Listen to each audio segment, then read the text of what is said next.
gave us a glimpse. What we saw at Vilnius was the Europeans have had it with Ukraine. Let's be frank. They are at a point now where they realize Ukraine cannot win. That's no longer a secret. And it was obvious from the body language and from some of the statements that the Europeans are looking for an off ramp.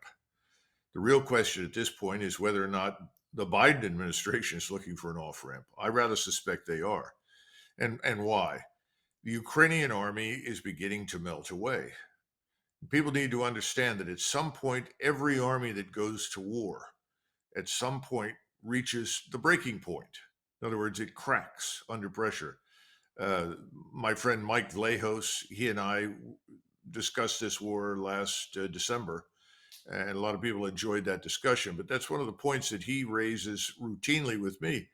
How much more can these Ukrainians take? When you're faced with overwhelming superiority and firepower, when you live essentially in a fishbowl, remember they've got constant, persistent surveillance from space-based assets as well as terrestrial assets.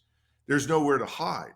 And if you concentrate in any number, anywhere, you can be targeted. And ultimately, some system, whether it sits in the Black Sea, whether it's inside Russia, whether it's inside southern Ukraine, or even up in Belarus, they can find you and strike you.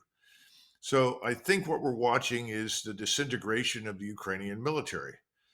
Well, what do we do about it? I mean, that's the question. I think the opportunity for real escalation on NATO, on the side of NATO, is now no longer possible. And after all, where are our inventories of ammunition? How much ammunition have we got? What kind of medical infrastructure exists that could evacuate wounded? More important, how many ready combat formations do we have? I think the answers are all very, very negative. And under those circumstances, there's not a whole heck of a lot we can do. And then you have these outliers. The Poles, the Lithuanians keep insisting, well, we can go into Western Ukraine and, we'll gather territory that was once part of the Polish Lithuanian Commonwealth that went out of business in 1794.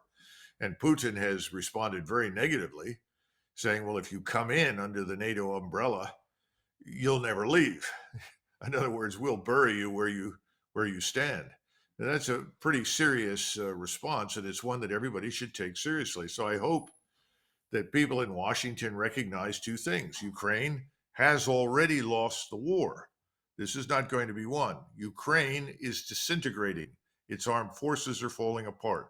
They're not bad people. They're not bad soldiers. They've done all that is humanly possible.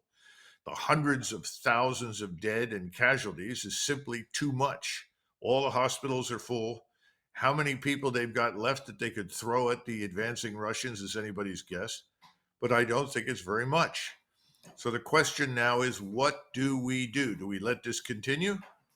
How many more have to die before we finally say enough's enough? That's really where I think we are at this point. You had a number of reports